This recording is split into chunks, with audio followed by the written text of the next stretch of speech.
Assalamualaikum warahmatullahi wabarakatuh. Sebelumnya perkenalkan nama saya Muhammad Farel Alfarizi dengan NIK M0403241015. Saya dari kelompok 7 Desain Pengalaman Pengguna Paralel 3. Di sini saya akan mempresentasikan laporan akhir mengenai penelitian aplikasi Guardian ID pada flow checkout-nya. Saja pada bagian latar belakang di sini ada gambar umum dari aplikasi yang saya teliti. Nah, aplikasi ini yaitu Guardian ID merupakan aplikasi e-commerce yang menyediakan produk-produk kesehatan, kecantikan, perawatan tubuh, serta kebutuhan sehari-hari. Nah, fokus penelitian saya ini pada mengevaluasi checkout flow-nya dan mengidentifikasi hambatan, kebingungan, maupun peluang perbaikan. Jadinya penjelasan singkat task yang saya analisis adalah task ini itu bertujuan agar pengguna dapat menyelesaikan pembelian produk dengan cepat, mudah, dan tanpa hambatan. Konteks berantasnya bisa dilakukan di santai maupun terburu-buru. Perangkat dan lingkungan di sini biasanya menggunakan smartphone dengan koneksi internet pribadi. Lalu untuk lingkungannya biasa di lingkungan rumah, kampus, atau kafe. Stakeholdernya ada customernya sendiri, ada tim developer, dan tim marketing dan merchandising-nya. Nah, untuk benchmark produknya di sini kita membandingkan dengan Tokopedia pada bagian alurnya, tampilannya, dan intuitivitasnya.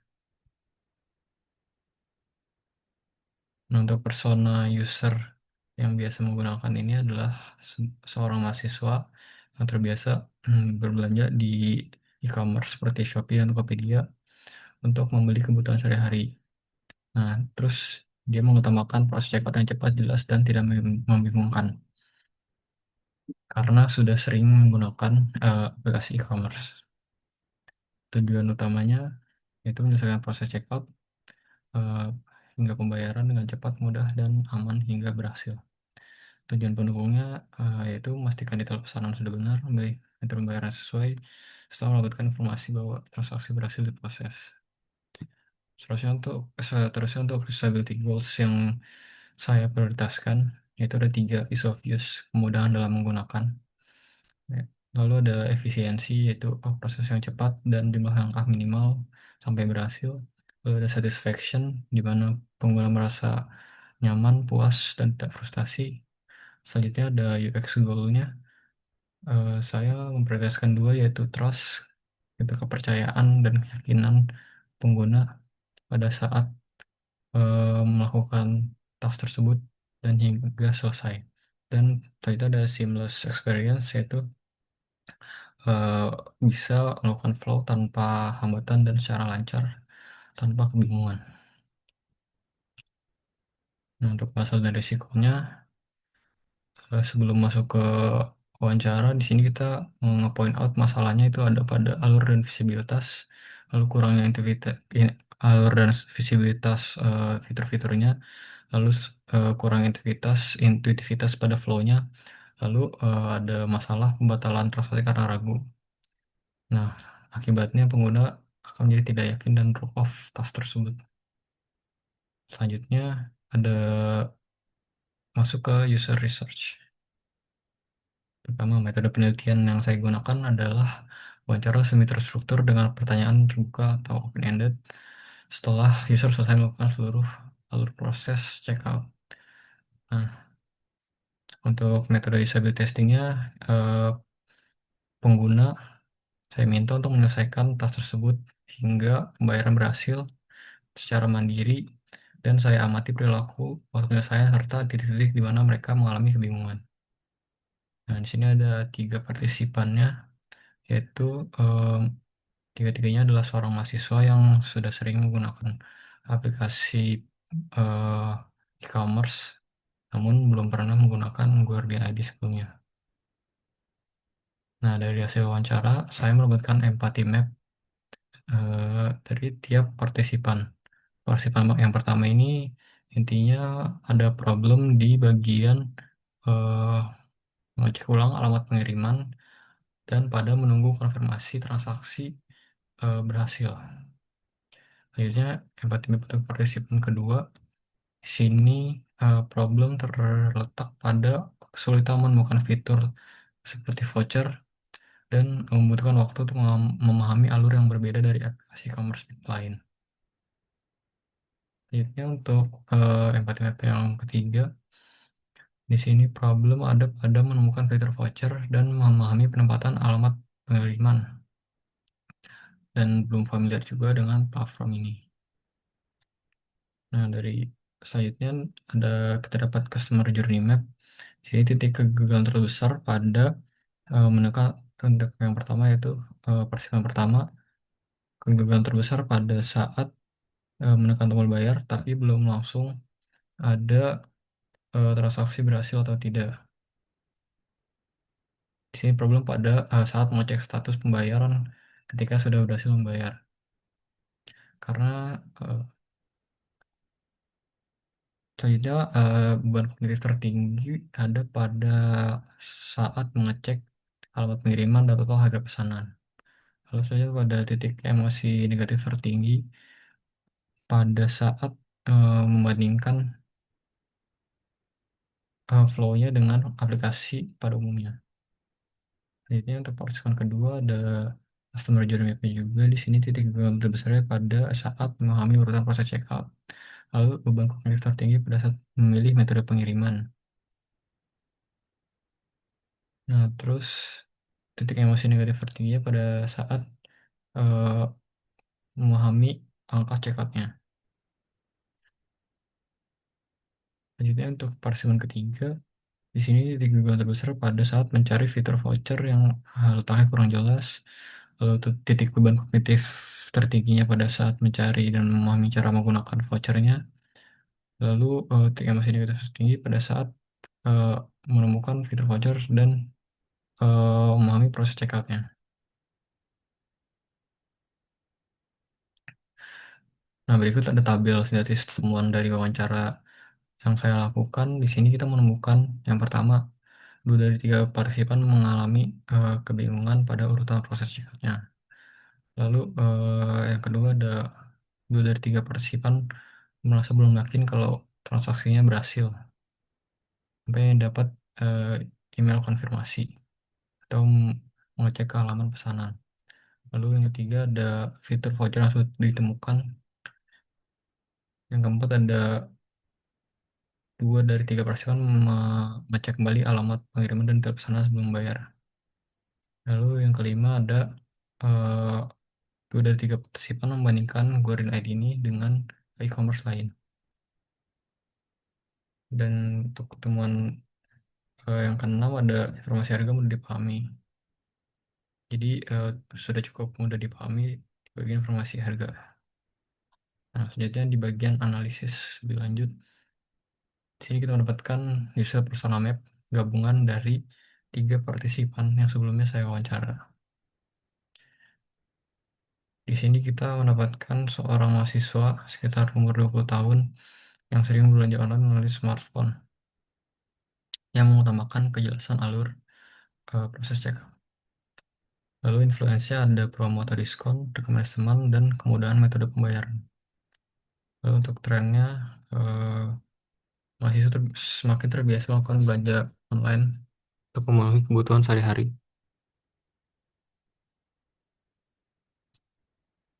Oh, maaf. Selanjutnya ada di eh, jobs yang harus dilakukan. Yang pertama ada menyelesaikan proses checkout dengan cepat dan jelas. Selanjutnya ada menemukan tombol dan langkah dengan mudah. Lalu memastikan total harga dan metode pembayaran sudah benar sebelum membayar. Nah, problem and pains yang sudah kami temukan dari hasil wawancara itu pertama ada alur checkout yang kurang intuitif, metode pembayaran yang baru muncul setelah memilih shipping method, lalu tombol atau fitur seperti voucher kurang terlihat, dan selanjutnya ada harus berhenti sebentar untuk memahami langkah berikutnya. Nah, untuk gains-nya harus mendapatkan alur checkout yang jelas, penempatan tombol yang mudah, informasi harga yang terlihat jelas sejak awal, dan konfirmasi pembayaran yang meyakinkan.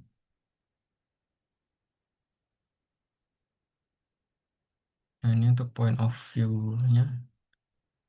Mahasiswa, bagian user, mahasiswa sering belanja online melalui smartphone dan ingin menyelesaikan proses checkout dengan cepat tanpa kebingungan. Yang dibutuhkan adalah alur checkout yang jelas, dan intuitif, serta visibilitas tombol penting, seperti metode pengiriman voucher dan pembayaran agar dapat ditemukan dengan mudah. Jadi untuk insight, di sini pengguna cenderung berhenti sejenak dan memeriksa ulang ketika langkah checkout tidak jelas. Lalu mereka yang memastikan transaksi sudah benar sebelum melakukan pembayaran. Di sini ada Home Gateway Map-nya dengan pertanyaan yang paling relevan ada pada bagaimana kita membuat checkout flow-nya lebih jelas dan lebih intuitif agar user bisa dapat menemukan uh, fitur seperti shipping selection dan payment method. Dan outcome-nya dari pertanyaan itu yaitu desain yang jelas dan lebih intuitif dari checkout flow agar lebih mudah dimengerti dan dipahami setiap stepnya tanpa kebingungan. Nah, dari proses tersebut kita mendapatkan ide untuk desain opportunity-nya, yaitu yang pertama ada pada navigasi checkout, yaitu kita harus membuat alur yang lebih intuitif dan mudah dipahami. Untuk feedback system, kita harus memberikan layar atau page konfirmasi yang lebih jelas setelah pengguna menyelesaikan pembayaran. Lalu untuk visibilitas fitur, yaitu kita harus menonjolkan fitur penting seperti voucher, alamat, dan metode pembayaran. Selanjutnya ada kepercayaan pengguna, yaitu menampilkan informasi status transaksi secara lebih meyakinkan dan transparan. Lalu untuk efisiensi, yaitu mengurangi kebutuhan pengguna untuk memeriksa ulang data pesanan. Dan konsistensi, yang terakhir ada konsistensi UI, eh, menyesuaikan pola interaksi dengan standar e-commerce yang sudah familiar bagi pengguna. Nah, dari desain opportunity tersebut, kita mendapatkan desain requirement, yaitu kita harus memberikan konfirmasi yang jelas setelah pembayaran berhasil dilakukan. Sistem juga harus memberikan informasi secara transparan sebelum checkout selesai. Lalu sistem harus memudahkan pengguna menemukan fitur penting. Selanjutnya, sistem harus menggunakan pola interaksi yang konsisten. Selanjutnya juga ada sistem harus minimalkan kebingungan pengguna selama proses checkout dengan navigasi yang sederhana dan terarah. Yang terakhir ada sistem harus meningkatkan rasa percaya pengguna melalui feedback dan status transaksi yang informatif. Nah, selanjutnya dari tahap analisis tersebut, kita masuk ke bagian desain. Di sini ada desain sistemnya, kita menggunakan color palette yang konsisten dengan aplikasi yang kita analisis. Untuk typography-nya kita menggunakan font Inter. Dan di sini ada button yang bisa di reuse, komponen-komponen yang bisa di reuse. Kita ada redesign card-cardnya. Nah, sebelum di redesign, flow aplikasi ini adalah sebagai berikut, yaitu pengguna masuk ke shopping cart yang sudah ada produknya, lalu dia bakal eh, masuk ke page checkout, lalu dia milih farmasinya, milih delivery method, lalu mengisi address, lalu dia mengisi shipping method. Setelah mengisi shipping method baru muncul payment information, terus milih voucher, baru dia check out, masuk ke payment page dan confirmation. Nah, setelah di redesign, di sini kita redesign menggunakan flow ideal pada e-commerce pada umumnya, yaitu dari shopping cart masuk ke checkout page, yaitu di paling atas ada memilih address. Setelah memilih address, sistem akan memberikan farmasi terdekat. Jadi user langsung bisa memilih farmasi. Lalu setelah memilih farmasi, dia milih shopping method dengan keterangan harganya. Lalu setelah memilih shopping method, kita menampilkan fitur voucher dan payment method. Setelah selesai semuanya, user akan diarahkan ke payment page, dan setelah pembayaran berhasil, user akan diarahkan ke confirmation page. Nah, di sini workflow file-nya dari cart ke checkout. Di sini kita bisa lihat ada shipping address, order summary, shipping discount, eh, detail-detail farmasi, shipping method, dan payment method.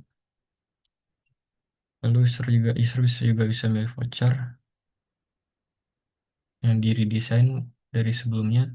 Kita bisa lihat dari sini. Nah, pada shopping cart ini sebenarnya tidak begitu banyak masalah yang kita temukan, jadi kita redesign untuk memastikan konsistensi dan simplifikasi dari tampilannya. Nah, selanjutnya untuk bagian checkout page, di sini bagian paling krusialnya. Sebelumnya mereka order summary paling atas, lalu pilih formasi description, dan memilih delivery method, isi shipping information, lalu milih shipping method, baru muncul page-page seperti voucher, payment method, dan lain-lain. Nah, ini menurut hasil wawancara, flow ini kurang ideal dan kurang umum pada aplikasi e-commerce. Maka dari itu, dari proses desain tersebut, kita mendapatkan redesign flow ideal seperti berikut. Di sini kita menaruh shipping address di paling atas, lebih intuitif dan lebih umum. Selanjutnya untuk select formasi, yaitu di bawah order summary. Untuk kartu kita redesign untuk masalah estetiknya. Selanjutnya untuk bagian ini, kita redesign di bagian shipping cart-nya agar lebih informatif dibanding ini. Nah, sebelumnya dia tuh harus klik shipping method dulu, baru muncul tombol-tombol atau fitur-fitur ini. Sekarang kita mengambilkan semuanya agar user tidak kebingungan dengan flow-nya. Selanjutnya, di bagian shipping information atau shipping address, di sini sebelum di redesign, ketika user ingin menambahkan address baru, eh, aplikasi menggunakan text placeholder di mana teksnya akan menghilang ketika user mengisi field-nya. Ini akan menyebabkan ketika ada skenario user mengisi, mereka salah mengisi field, namun mereka tidak tahu ini fieldnya keterangannya untuk apa, akan terjadi human error.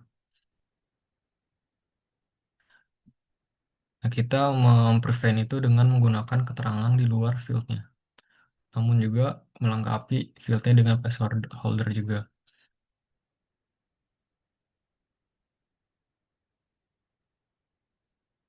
Selanjutnya di sini untuk eh, voucher design kita voucher page juga kita redesign, di mana ada bisa milih voucher langsung dan ada keterangan voucher yang sudah dipilih.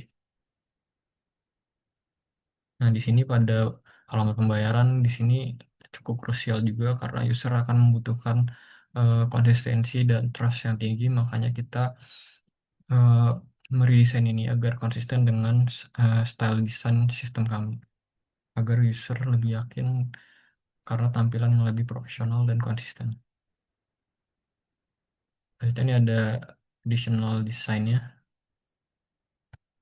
yaitu pada state kosong di shopping cart, lalu ada konfirmasi order berhasil dan kondisi payment pending. Nah, di sini ada ideal flow untuk prototipenya. Di sini bisa di shipping address,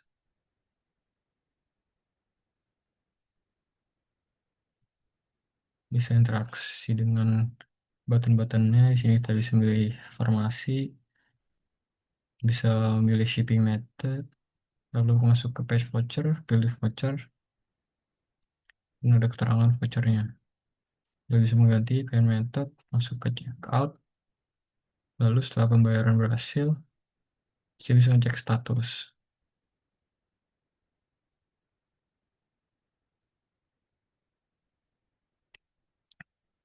Jadi setelah kita mendapatkan hasil prototipe dari eh, analisis, kita masuk ke bagian evaluasi. Di sini tujuannya untuk mengevaluasi kemudahan pengguna dan pengalaman pengguna pada alur checkout aplikasi Gordon ID ini, lebih tepatnya aplikasi setelah di redesign. Nah, untuk targetnya yaitu mahasiswa usia 18-25 tahun yang terbiasa menggunakan aplikasi e-commerce. Metode pengujiannya yaitu remote usability testing, unmoderated task-based testing, menggunakan prototype Figma yang diintegrasikan dengan Maze. Untuk metrik keberhasilannya yaitu task success rate, task completion time, misclick rate, dan feedback kualitatif dari pengguna. Nah, di sini saya menemukan 4 partisipan. 2 merupakan mahasiswa ilmu komputer IPB,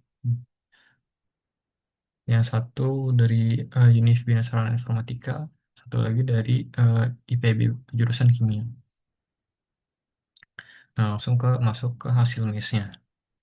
Di sini eh, tabel ini menunjukkan metrik dan hasilnya, di mana untuk kartu check up dan change address sukses rate-nya 100, drop off rate-nya 0%. Untuk yang tas 1 misalnya 20%, tas 2 25%, dan average duration-nya sekitar 20 detikan.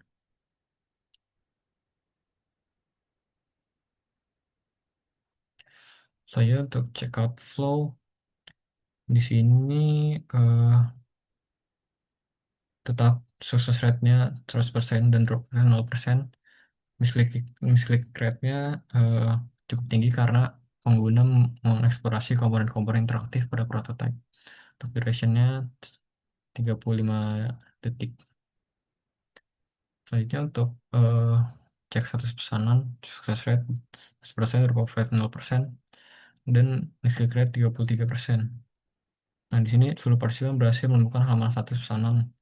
Eh, Mistake terjadi karena sebagian pengguna mencoba membuka halaman lain terlebih dahulu sebelum menemukan tombol cek status.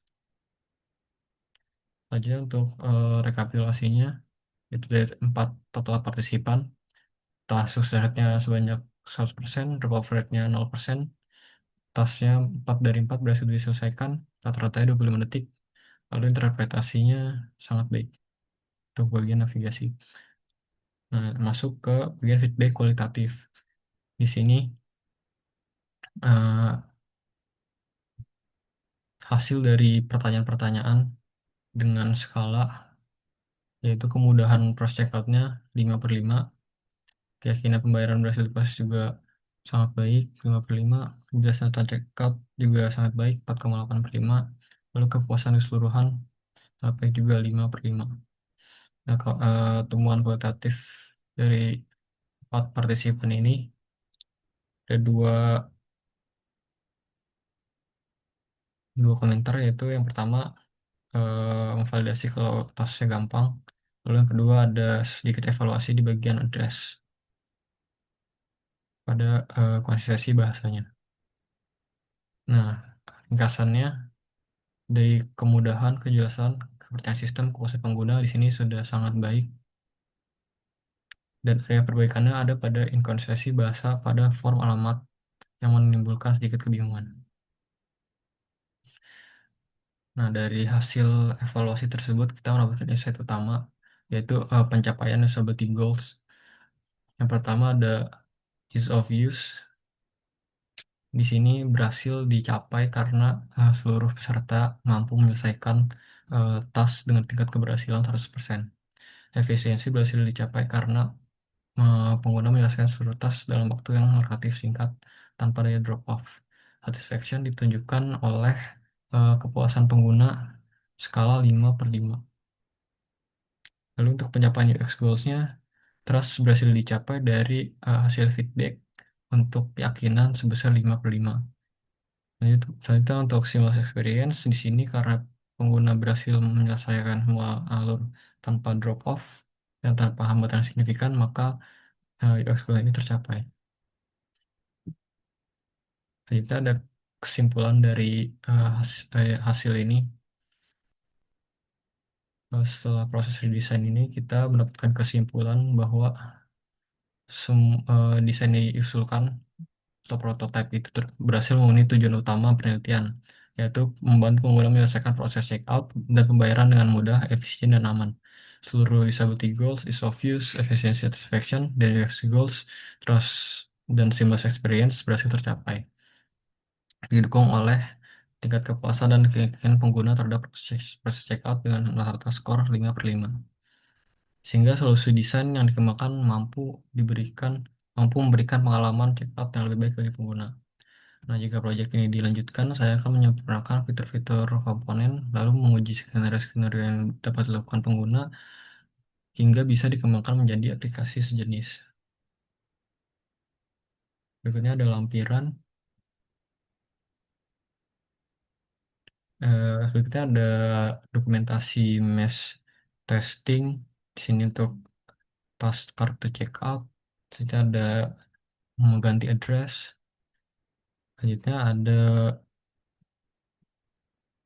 eh, checkout flow. Di sini sedikit penjelasan, banyak indirect sources karena flow-nya ini banyak interaktif komponen yang dapat dieksplorasi, jadi tidak semua user melalui alur yang sama.